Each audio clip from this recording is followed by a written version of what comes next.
ఇప్పుడంటే శాటిలైట్స్ బాగా ఎక్కువగా ఉన్నాయి. శాటిలైట్ ఇమేజరీ టెక్నిక్ ఉంది, ఎయిర్ క్రాఫ్ట్స్ ఉన్నాయి. సో దానివల్ల మనం చాలా ఈజీగా వేరే ప్రాంతాలను ఎక్స్ప్లోర్ చేయగలుగుతున్నాం అండ్ కొత్త కొత్త లొకేషన్స్ని మ్యాప్ అవుట్ చేయగలుగుతున్నాం. బట్ ఒకప్పటి కాలంలో మాత్రం ఇంత అద్భుతమైన టెక్నాలజీ లేదు అండ్ ఎయిర్ క్రాఫ్ట్స్ కూడా లేకపోవడం వల్ల ఎక్కడి నుంచి ఎక్కడికి వెళ్ళాలన్నా కూడా మొత్తం షిప్పుల మీదే ప్రయాణించాల్సి వచ్చేది. కానీ ఆ టైప్ ఆఫ్ ఎక్స్పెడిషన్స్లో మనకి తెలియని ఎన్నో రహస్యమైన ఎక్స్పెడిషన్స్ ఉన్నాయి. వాటిలో కొన్ని మంచి ఉద్దేశాలతో చేసినవి, కొన్ని చెడు ఉద్దేశాలతో చేసినవి. కానీ అవన్నీ కూడా మిస్టీరియస్గా మాయమైపోతూ ఉంటాయి అండ్ కొన్ని ఎందుకు జరిగాయో అర్థం కాకుండా పోతూ ఉంటాయి. సో ఈరోజు ఈ వీడియోలో అలాంటి కొన్ని మిస్టీరియస్లీ సీక్రెట్ ఎక్స్పెడిషన్స్ గురించి తెలుసుకుందాం. సో ఇంకెందుకు late, let's get into the video. Number 1, మ్యాడోక్.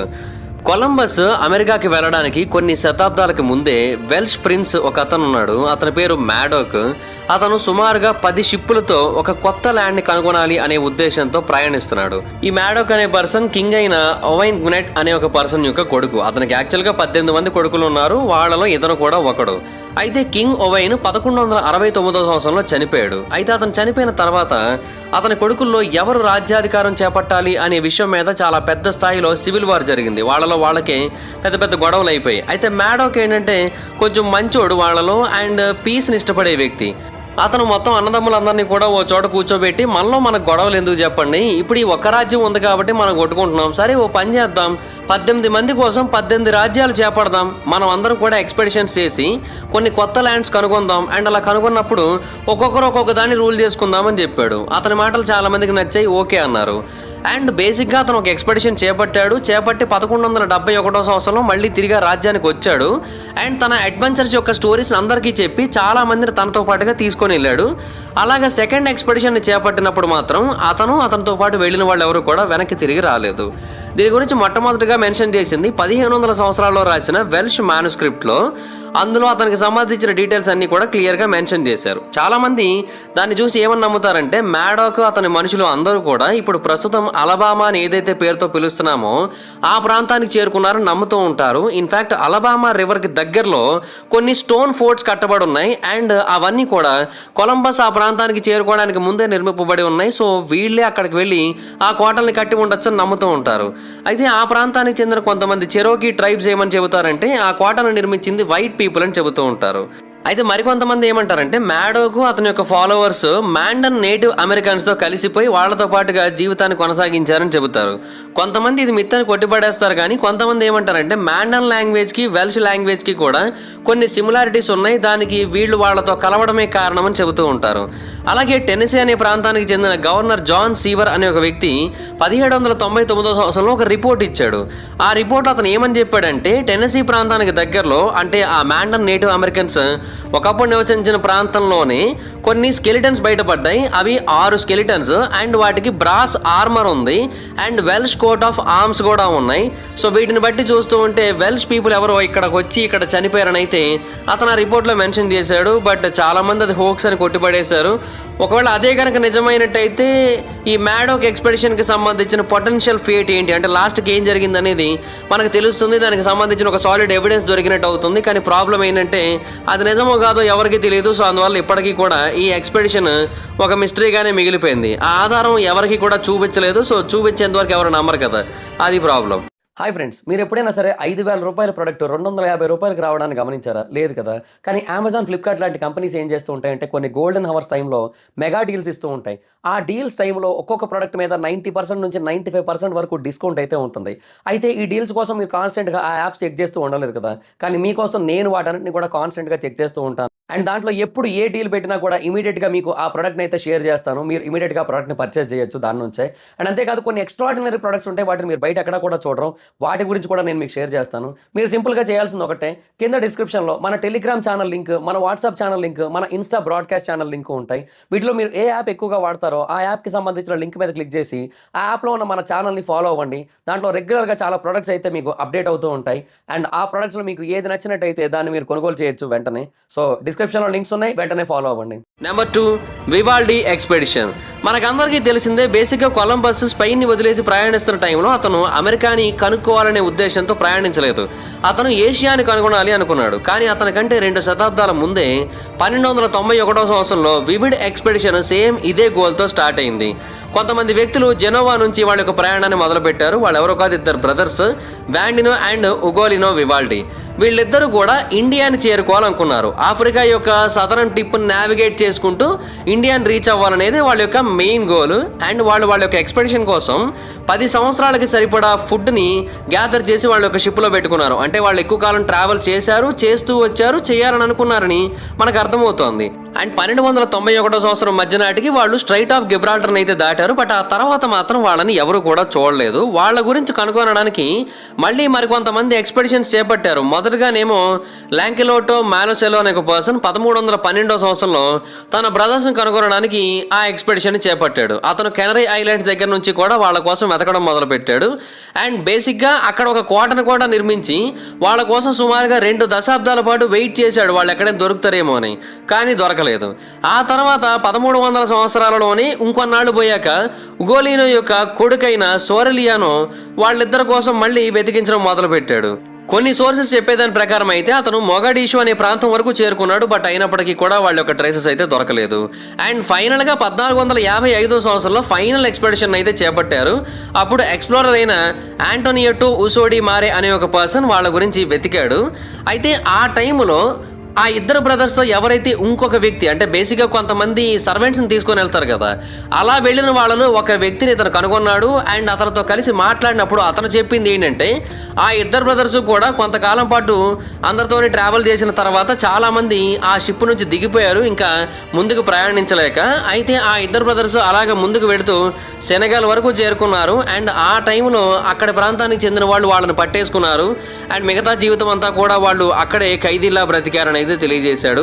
అతను చెప్పిన దానికి ఆధారాలు ఏవి లేకపోవడంతో చాలా మంది అది నిజమని నమ్మట్లేదు. సో ఇప్పటికీ కూడా ఈ వివాల్డి ఎక్స్పెడిషన్ యొక్క ఫైనల్ ఫేట్ ఏంటనేది ఒక మిస్టరీగానే మిగిలిపోయింది. Number 3, Abu Bakari expedition. The expedition of Abu Bakari the 2. ఇతన్ని మాన్సా కు అని కూడా పిలుస్తూ ఉంటారు. ఇతను మాలి ఎంపైర్ యొక్క రూలర్ ఒకానొక టైంలో. అయితే ఇతని ఎక్స్పెడిషన్ చాలా కాంట్రవర్సీల్ని తన చుట్టూ తిప్పుకుంటూ ఉంటుంది. అండ్ బేసిక్గా అతనికి సంబంధించిన బెస్ట్ ఎవిడెన్స్ మనకు దొరికింది అయితే అరబ్ హిస్టోరియన్ అయిన షిహాబ్ ఆల్ ఉమారి అనే పర్సన్ మాన్సా మూసాని కలిసినప్పుడు. ఈ మాన్సా మూసా అనే పర్సన్ అబూ బకర్ యొక్క వంశానికి చెందిన వ్యక్తి. అతను కైరోలో ఉన్నప్పుడు ఈ వ్యక్తి కలిశాడు. 1300 సంవత్సరాల టైంలో కలవడం జరిగింది. మాన్సా మూసా చెప్పిన దాని ప్రకారం అయితే అతని ఫాదర్ సముద్రానికి అంతం ఉంటుంది అనే నిజాన్ని నమ్మలేదు. సో సముద్రం యొక్క ఎడ్జు భాగాన్ని కనుక్కొని రండి అని చెప్పి ఒక 200 షిప్పుల్లో సెయిలర్స్ని, ఫుడ్ని, బంగారాన్ని పెట్టి పంపించాడు. ఆ 200 షిప్పుల్లో ఒకే ఒక షిప్ రిటర్న్ అయింది. ఆ షిప్ క్యాప్టెన్ చెప్పింది ఏంటంటే, అయ్యా మేము సముద్రంలో వెళ్తున్న టైంలో ఒక వాటర్ ఫాల్ కనబడింది సముద్రం మధ్యలో మాకు, మేము దాని దగ్గరికి వెళ్ళేంత వరకు చూడలేదు. నా షిప్ మాత్రమే అందరికంటే వెనకాతలు ఉంది 200 షిప్పుల్లో. మిగతా షిప్పులన్నీ కూడా వాటర్ ఫాల్ లోపలికి పడిపోయాయి. కానీ నేను మాత్రం ఎలాగో వెనక్కి ప్రయాణించడం ద్వారా తప్పించుకోగలిగాను. సో నేను ఒక్కడనే బతికానని చెప్పాడు. కానీ ఆ రాజు ఆ మాటలు నమ్మలేదు. ఈసారి 3000 షిప్పులు పంపించాడు. అండ్ ఈసారి అతను కూడా వెళ్ళాడు. అండ్ ఈసారి అతను తిరిగి రాలేదు. చాలామంది హిస్టోరియన్స్ నమ్మింది ఏంటంటే అబూ బకర్ యొక్క ఎక్స్పెడిషన్ అమెరికా వరకు చేరుకుందని. దానికి కొంతమంది ఏమని సపోర్ట్ చేస్తూ ఉంటారంటే, నేటివ్ టియానో పీపుల్ ఒక కథని రెగ్యులర్గా చెప్పుకుంటూ ఉంటారు. అంటే కొంతమంది బ్లాక్ పీపుల్ కొలంబస్ ఆ ప్రాంతానికి రావడానికంటే ముందే అక్కడికి వెపన్స్తో పాటు వచ్చారు. అండ్ ఆ వెపన్స్ అన్నీ కూడా ఎల్లాయ్తో తయారు చేయబడ్డాయి. అండ్ దానికి బంగారం కూడా ఉంది అని అయితే చెప్పడం జరిగింది. చాలామంది ఇది నిజం కాదు, అబద్ధం అని కొట్టిపడేస్తూ ఉంటారు. ఎందుకంటే దీనికి సంబంధించిన ఆర్కియలాజికల్ ఎవిడెన్స్ అయితే ఇప్పటివరకు మనకు దొరకలేదు కాబట్టి. బట్ ఒకటైతే వాస్తవం, అదేంటంటే అబూ బకర్ అయితే మాత్రం మళ్ళీ తిరిగి తన రాజ్యాన్ని రిక్లైమ్ చేసుకోవడానికి రాలేదు. మరి ఏమయ్యాడు అతను, అది మనకైతే తెలియదు. ఇప్పటికీ అదొక మిస్టరీగానే మిగిలిపోయింది. Number 4, Cabot's final expedition. John Cabot అనే పర్సన్ ఇప్పుడు బాగా ఫేమస్ వెస్టర్న్ కంట్రీస్లో. ఎందుకంటే అతను నార్త్ అమెరికాని వైకింగ్స్ తర్వాత కనుగొన్న మొట్టమొదటి యూరోపియన్. క్యాబర్ట్ యొక్క హిస్టరీ మేకింగ్ వాయాజ్ అనేది 1497 సంవత్సరంలో జూన్లాండ్లో న్యూ ఫౌండ్లాండ్ అనే ఒక ప్రాంతంలోని బోనావిస్టా అనే ఏరియా దగ్గర ల్యాండ్ అవడంతో పూర్తయింది. అండ్ బేసిక్గా ఇది మనకి చూడడానికి ఎలా అనిపిస్తుంది అంటే మూన్ ల్యాండింగ్ లాగా అనిపిస్తూ ఉంటుంది. ఎందుకో తెలుసా, ఆ క్రూ మెంబర్స్ అక్కడ అడుగు పెట్టిన తర్వాత ఒక జెండాని పాతారు. దాన్ని పేపర్ బ్యానర్ అని పిలుస్తారు. ఆ బ్యానర్ని పాతిన తర్వాత ఆ ల్యాండ్ ఇంగ్లాండ్దే అని చెప్పేసి ఆ షిప్ ఎక్కేసి మళ్ళీ కొద్ది రోజుల పాటు ఆ తీరం వెంబడి ప్రయాణించి ఆ ప్రాంతంలో ఏమేమి ఉన్నాయో మొత్తం అన్ని కూడా కనుక్కొని మళ్ళీ తిరిగి ఇంగ్లాండ్కి వెళ్ళిపోయారు. ఇంగ్లాండ్కి వెళ్ళిపోయిన తర్వాత క్యాబోట్ని అక్కడ వాళ్ళందరూ కూడా ఒక హీరోలా చూశారు. అతనికి 10 యూరోల రివార్డ్ ఇచ్చారు. అప్పట్లో 10 యూరోలు అంటే చాలా ఎక్కువే అనుకోండి. ఎందుకంటే ఒక యావరేజ్ లేబర్ యొక్క 2 సంవత్సరాల జీతం అది 10 యూరోలు అంటే అప్పట్లో. సో 10 యూరోల రివార్డ్ ఇచ్చి సంవత్సరానికి 20 యూరోల పెన్షన్ ఇస్తామని అయితే చెప్పడం జరిగింది అతనికి. సో ఇవన్నీ విని అతను చాలా పొంగిపోయాడు. అయితే ఆ తర్వాత జాన్ క్యాబర్ట్కి ఏమైందనేది మనకైతే తెలియలేదు. అయితే సోర్సెస్ చెబుతున్న దాని ప్రకారం అయితే క్యాబర్ట్ మళ్ళీ ఇంకొక ఎక్స్పెడిషన్ చేయడానికి అయితే ట్రై చేశాడు. ఈసారి ఇంకొక కొత్త ప్రపంచానికి కనుగొనడానికి ట్రై చేశాడు. అండ్ ఈసారి అతను ఒకటే కాకుండా 5 షిప్పులతో పాటు ప్రయాణించాడు. వాళ్ళు బ్రిస్టోల్ ప్రాంతాన్ని మే 1498 సంవత్సరంలో వదిలేశారు. వాళ్ళతో పాటుగా కొంత కార్గోను కూడా తీసుకెళ్లారు. ఒకవేళ ఏదైనా ఆల్రెడీ సివిలైజ్డ్ ఏరియా కనుక చేరుకున్నట్టయితే వాళ్ళతో ట్రేడింగ్ చేయడం కోసం. అండ్ క్యాబర్ట్ గురించి అతని మనుషుల గురించి చివరిగా మెన్షన్ చేసింది అయితే లండన్లో ఉన్న స్పానిష్ ఎన్వై వాళ్ళు వాళ్ళ ప్రయాణం మొదలుపెట్టిన 2 నెలల తర్వాత వీళ్ళ గురించి మెన్షన్ చేశారు. అండ్ ఆ తర్వాత వీళ్ళ షిప్పులన్నీ కూడా ఒక తుఫాన్లో చిక్కుకున్నట్టుగా చెప్పారు. అండ్ ఒక షిప్ ఏమో ఐర్లాండ్ దగ్గర ఆగాల్సి వచ్చింది అన్నట్టుగా మెన్షన్ చేశారు. అండ్ మిగతా ఫ్లీట్ అంతా ఏమైపోయిందో తెలియదు. అండ్ అతనైతే మాత్రం మళ్ళీ తిరిగి రాలేదు. అండ్ జాన్ క్యాబర్ట్ సర్వైవ్ అయినట్టుగా కూడా ఎక్కడ రికార్డ్స్ అయితే లేవు. అండ్ అలాగే అతను మిస్ అయ్యాడని చెప్పడానికి కూడా మన దగ్గర ఆధారాలు అయితే లేవు. కొంతమంది ఏమంటారంటే అతను ఇంగ్లాండ్కి వెళ్ళిపోయి అక్కడే తన జీవితం మొత్తాన్ని కూడా గడిపి ఫైనల్ డేస్ అక్కడే బ్రతికాడని చెబుతారు. అయితే అది కూడా నిజమో కాదు ఎవరికీ తెలియదు. కానీ తర్వాత ఒక విషయం తెలిసా కొంతమంది అది నిజమై ఉండొచ్చని నమ్మారు. అదేంటంటే అతనితో పాటుగా ప్రయాణించిన వాళ్ళలో ఒకడైన అతను ఫైనల్ వయాజ్లో ప్రయాణించిన వాళ్ళలో ఒకడైన లాన్సెలోట్ తిర్కెల్ అనే పర్సన్ 1501 సంవత్సరంలో లండన్లో నివసిస్తూ కనిపించాడు. సో అతను అక్కడ ఉన్నాడంటే జాన్ క్యాబర్ట్ కూడా అక్కడే ఉండొచ్చేమో అనే అనుమానం అయితే బాగా పెరిగింది. బట్ ఇప్పటికీ కూడా అతను అక్కడ బతికాడా లేదా అసలు ఏమయ్యాడు ఇదైతే మాత్రం ఎవరికీ తెలియదు. Number 5 ఫ్రాంక్లిన్స్ last expedition. 1845 సంవత్సరంలో బ్రిటిష్ ఎక్స్ప్లోరర్ అయిన సర్ జాన్ ఫ్రాంక్లిన్ అనే ఒక వ్యక్తి 2 షిప్పుల్ని తీసుకొని నార్త్ వెస్ట్ ప్యాసేజ్ వైపు అన్మ్యాప్డ్ పార్ట్ని కనుగొనాలన్న ఉద్దేశంతో ప్రయాణాన్ని మొదలుపెట్టాడు. అతను ప్రయాణిస్తున్న 2 షిప్పుల పేరు హెచ్ఎంఎస్ ఎరబస్, హెచ్ఎంఎస్ టెర్రర్. ఇవి 2 కూడా మే 1845 వాటి ప్రయాణాన్ని మొదలుపెట్టాయి. బట్ వాళ్ళకి ఏమైందో 2014 వరకు కూడా మనకు తెలియదు.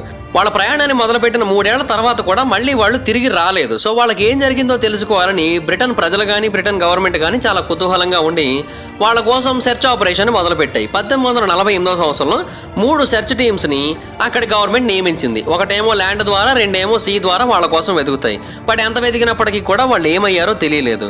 చాలాసార్లు వెతికారు వాళ్ళ కోసం. బట్ ఎంత వెతికినప్పుడు వాళ్ళు దొరకపోవడంతో ఆపేశారు. కానీ 1857 సంవత్సరంలో మళ్ళీ పబ్లిక్ వాళ్ళ కోసం వెతకాల్సిందే అని గట్టిగా పట్టుబట్టేసరికి మళ్ళీ ఇంకొక సెర్చ్ ఆపరేషన్ చేపట్టారు. అయినా కూడా వాళ్ళు దొరకలేదు. ఈసారి మాత్రం గవర్నమెంట్ అయితే వాళ్ళందరూ చనిపోయారని అయితే అనౌన్స్ చేసేసింది.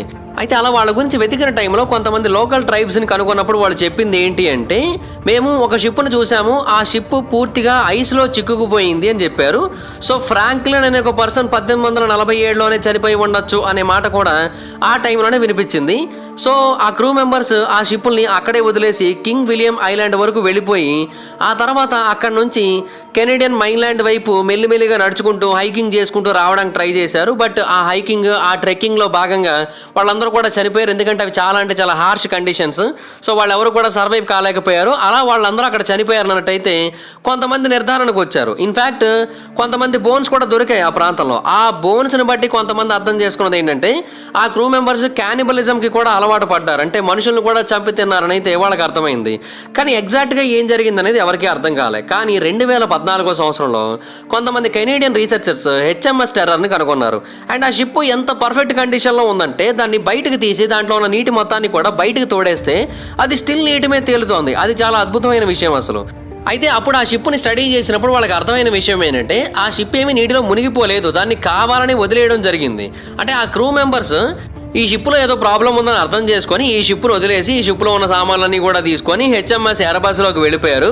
అండ్ దాన్ని తీసుకొని ప్రయాణించడానికి ట్రై చేస్తున్న టైంలో కూడా వాళ్ళు ఐస్లో చిక్కుకుపోయారు. సో ఇంకా ఆ తర్వాత వాళ్ళకి వేరే ఆప్షన్ లేక వాళ్ళు ఆ ఐస్ మీద నడుచుకుంటూ ఒక ఐలాండ్కి అయితే చేరుకొని అక్కడ నుంచి కెనడియన్ మెయిన్లాండ్కి ట్రెక్కింగ్ చేయడానికి ట్రై చేశారు.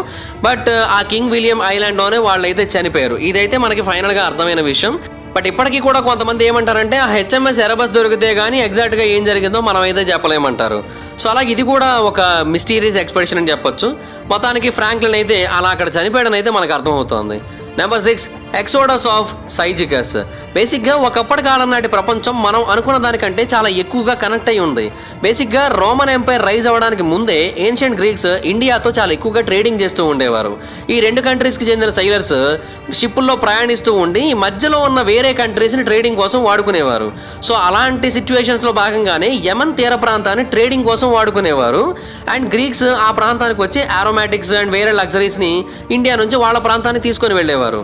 అయితే 118 బిఫోర్ ద కామన్ ఎరా టైంలో ఒక ఇండియన్ సెయిలర్ రెడ్ సీలో ప్రయాణిస్తున్న టైంలో అతన్ని కొంతమంది పట్టుకున్నారు. అతన్ని ఈజిప్ట్ గ్రీక్ రూలర్ అయిన టోలమీ యొక్క కోర్టుకి అయితే తీసుకొని వెళ్ళారు. అయితే అతను చెప్పిన దాన్ని బట్టి ఓకే ఇతను మనకు ఉపయోగపడతాడని అర్థం చేసుకొని టోలమీ అతన్ని విడిచిపెట్టాడు. అండ్ ఆ తర్వాత అతని యొక్క సహాయంతో ఒక గ్రీక్ ఎక్స్ప్లోరర్ ఉన్నాడు, అతని పేరు ఎక్సోడస్ ఆఫ్ సిజికస్. ఇతను ఈజిప్ట్ నుంచి ఇండియాకి మొట్టమొదటి డైరెక్ట్ వోయేజ్ని అయితే చేపట్టాడు. అండ్ అది సక్సెస్ఫుల్గా ఫినిష్ చేశాడు కూడా. అండ్ మళ్ళీ 116 బిఫోర్ ద కామన్ ఎరా టైంలో కూడా సేమ్ ప్రయాణం అయితే చేశాడు. ఈసారి ఇండియన్ హెల్ప్ లేకుండా అతను ఇండియా వరకు చేరుకున్నాడు. సో ఇండియన్ ఓషన్ని ట్రేడింగ్ పరంగా వాడుకోవచ్చు, ట్రేడింగ్ పరంగా ఇది చాలా ఇంపార్టెంట్ అని ఆ టైంలోనే అందరికీ కూడా అర్థమైంది. అండ్ వితిన్ కొన్ని దశాబ్దాల్లోనే గ్రీస్, రోమన్కి మరియు ఏన్షియంట్ ఇండియాకి మధ్య జరిగిన సీ ట్రేడ్ కొన్ని వందల రెట్లు పెరిగిపోయింది. అయితే రెండోసారి ప్రయాణిస్తున్న టైంలో అతను మధ్యలో ఆఫ్రికన్ తీరం దగ్గరలో ఆగాడు. అండ్ ఆ టైంలో అతను ఇంకొక షిప్ రెక్ని అయితే చూశాడు. అండ్ దాని యొక్క డిజైన్, దాని చుట్టూ ఉన్న స్టోరీస్ వీటన్నిటిని బట్టి అతనికి అర్థమైంది ఏంటంటే ఆ షిప్ రెక్ స్పెయిన్ నుంచి వచ్చింది. అండ్ అది సదరన్ టిప్ ఆఫ్ ఆఫ్రికా ద్వారా ప్రయాణిస్తూ ఆ ప్రాంతానికి చేరుకుందని అర్థమైంది. సో ఆల్రెడీ ఇండియా మనకు తెలిసిపోయింది కాబట్టి ఇప్పుడు స్పెయిన్ వెళదామని నిర్ణయించుకొని స్పెయిన్ వైపు వెళ్ళడం మొదలుపెట్టాడు. అండ్ వెళ్లే దారిలో అతనికి చాలా అంటే చాలా ప్రాబ్లమ్స్ ఎదురయ్యాయి. సో మొరాకన్ కోస్ట్ దగ్గరకు వచ్చేసరికి డిఫికల్టీస్ ఎక్కువైపోవడంతో అతను వెనక్కి అయితే వెళ్ళిపోయాడు. మళ్ళీ ఆఫ్రికన్ కోస్ట్ దగ్గరికి వెళ్ళి ఆగాడు. ఆ తర్వాత మళ్ళీ కొద్ది రోజులు ఆగి ట్రై చేశాడు ఆ ప్రాంతానికి చేరుకోవడానికి. కాకపోతే ఏమైందంటే మళ్ళీ ఫెయిల్ అయ్యాడు. ఈసారి అతను తిరిగి ఏ ప్రాంతానికి చేరుకోలేదు, మధ్యలోనే ఏదో అయ్యింది, నీటి లోపల మునిగిపోయి చనిపోయాడు. సో ఆఫ్రికా మొత్తాన్ని కూడా చుట్టూ తిరగడానికి చేసిన మొట్టమొదటి ప్రయాణం అది. అండ్ అతను ఆ పని చేసిన 1000 సంవత్సరాల తర్వాత వరకు కూడా ఎవరు మళ్ళీ అలాంటి అటెంప్ట్ అయితే చేయలేదు. సో అలాంటి దాన్ని అతను అప్పట్లోనే చేయడానికి ట్రై చేశాడు. బట్ అది కూడా అతనికి తెలియకుండా చేశాడు. ఒకవేళ అది కనుక సక్సెస్ అయినట్టయితే ఆఫ్రికా మొత్తాన్ని కూడా చుట్టుముట్టిన మొట్టమొదటి వ్యక్తిగా 116 బిఫోర్ ద కామన్ ఎరా టైంలోనే అతని పేరు చరిత్రలోకి ఎక్కేది. కాకపోతే ఏంటంటే అన్ఫార్చునేట్లీ అతని ప్రయాణం సాఫీగా సాగలేదు, మధ్యలో ఫెయిల్ అయిపోయి చనిపోవడం జరిగింది. సో అలాగా అతని ఎక్స్పెడిషన్ అయితే ఎండ్ అయిపోయింది. సో దాట్స్ ఇట్ గైస్, చూశారు కదా, ఇవి సీక్రెట్లీ మిస్టీరియస్ 6 ఎక్స్పెడిషన్స్. వీటిలో మీకు ఏది చాలా మిస్టీరియస్గా, ఏది చాలా అద్భుతంగా అనిపించిందో కింద కామెంట్ సెక్షన్లో తెలియజేయండి. ఈ వీడియో కనుక మీకు నచ్చినట్టయితే లైక్ చేయండి, వీడియో షేర్ చేయండి. ఇప్పుడు కారణం మన ఛానల్ సబ్స్క్రైబ్ చేసుకోకపోతే ఇప్పుడే సబ్స్క్రైబ్ చేసుకోండి, పక్కన బెల్ ఐకాన్ ఆన్లో పెట్టుకోండి. నా ఫర్దర్ వీడియోస్ మిస్ అవ్వకుండా చూడొచ్చు. చాలా మంది చూస్తున్నారు కానీ సబ్స్క్రైబ్ చేసుకోవట్లేదు. So please stay to subscribe, click the bell icon also. నా ఇన్స్టాగ్రామ్ ఐడి జబర్దస్త్ మైదరం, ఎక్కడ కూడా వచ్చి ఫాలో అవ్వచ్చు. Thank you so much guys. Bye, next video. Bye bye. Hi friends, మీరు ఎప్పుడైనా సరే 5,000 రూపాయల ప్రోడక్ట్ 250 రూపాయలకు రావడాన్ని గమనించారా? లేదు కదా. కానీ అమెజాన్, ఫ్లిప్కార్ట్ లాంటి కంపెనీస్ ఏం చేస్తూ ఉంటాయంటే కొన్ని గోల్డెన్ హవర్స్ టైంలో మెగా డీల్స్ ఇస్తూ ఉంటాయి. ఆ డీల్స్ టైంలో ఒక్కొక్క ప్రోడక్ట్ మీద 90% నుంచి 95% వరకు డిస్కౌంట్ అయితే ఉంటుంది.